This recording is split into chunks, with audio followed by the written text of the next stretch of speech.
Hi everyone, and welcome to Jason's Journeys. This episode is a special one for me.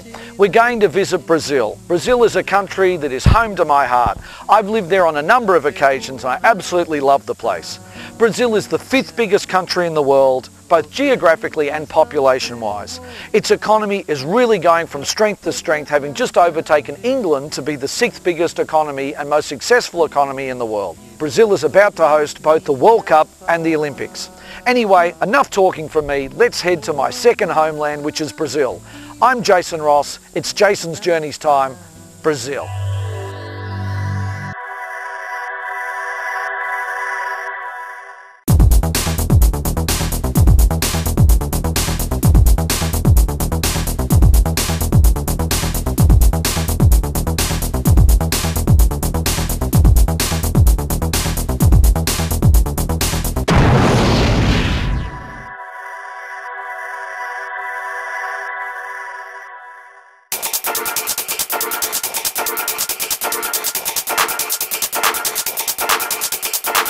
Brazil, officially the Federal Republic of Brazil, is the largest country in South America.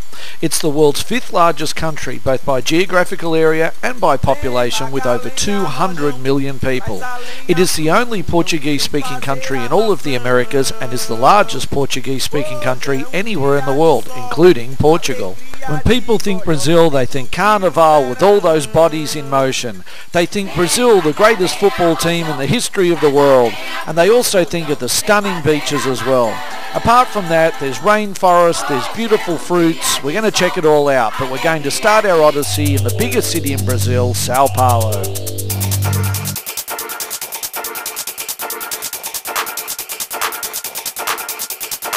Bom dia, tudo bem? Eu sou aqui em Sao Paulo. Welcome to Jason's Journeys, Brazil. Let's get it on. Sao Paulo is the largest city in Brazil and in fact is the largest city in the entire southern hemisphere as well as the Americas. It is the world's 7th largest city by population. It's the 2nd most populous city anywhere in the Americas and among the 5 most large metropolitan areas on the planet. Sao Paulo is also home to its own state, which of course is the state of Sao Paulo.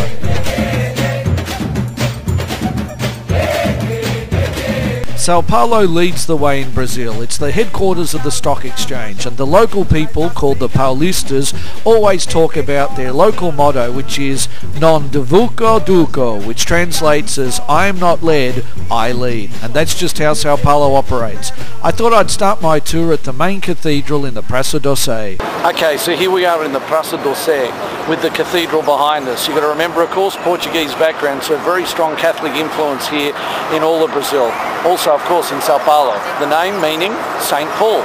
Anyway, let's go inside the Cathedral do Sé and see what we think. Let's go. The history of the Cathedral of Sao Paulo actually goes back to 1589 when it was decided that a main church would be built in what was then the small village of Sao Paulo. The Sao Paulo Metropolitan Cathedral, located in the Praça do Sé, began construction in 1913.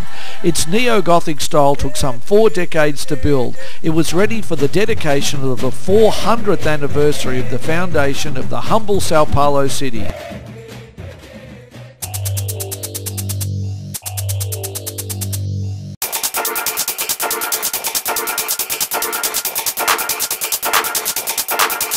So the first thing you have to master when you come to any new city is public transport. Now in Brazil, Portuguese is the primary language, Spanish is the second language. So don't expect anyone here to fale inglês. You'll need to speak Portuguese, so do your best. Let's get on the train and the subway and see how we get on. As you look at my photos and video of Sao Paulo, here are some incredible statistics to ponder. The greater Sao Paulo area has more than 10 million vehicles. The city produces 34 daily newspapers, has the 3rd most number of high-rise buildings in the world with 5,600, carries over 6 million passengers a day on its metro, has the largest shopping centre anywhere in Latin America, and on a final curious note, Sao Paulo is the 6th city with the most billionaires in the world, drawn with Mumbai in India. Sao Paulo is the most ethnically diverse city in Brazil. With a population of over 12 million people, it was at the end of the traffic of enslaved Africans in the late 1800s.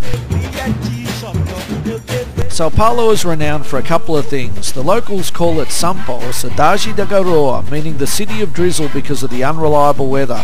But in addition, it has the largest helicopter fleet, as you'll see in our footage, fantastic architecture, great food, great shopping, and a multitude of skyscrapers.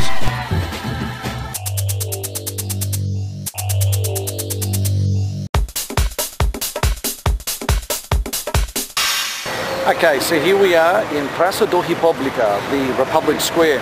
Obviously, as the name suggests, this is the place where independence was declared from the Portuguese. Of course, the Portuguese approach to colonisation here was different to the Spanish and the rest of South America. As you heard mentioned before, the Portuguese used the slave trade from Africa, which is why, a large proportion of the population today is of black African origin.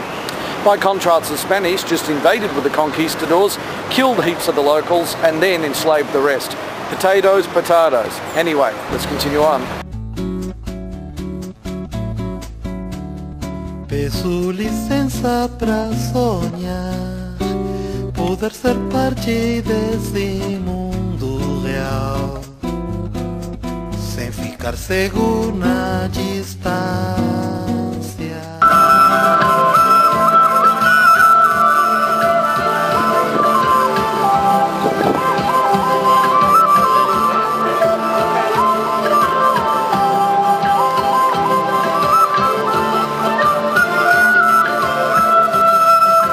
This is probably a good time as any to talk about the architecture here in Sao Paulo and Brazil generally. Obviously we have the more classic historical Portuguese style of design, maybe even Spanish, don't say that. And we also have the more modern styles of architecture. So the buildings behind me, which are far more modern, were designed by Brazilian architect Oscar Niemeyer. For example, the building behind me, which is shaped like the Brazilian flag. So you have a mixture of the old and the more new style.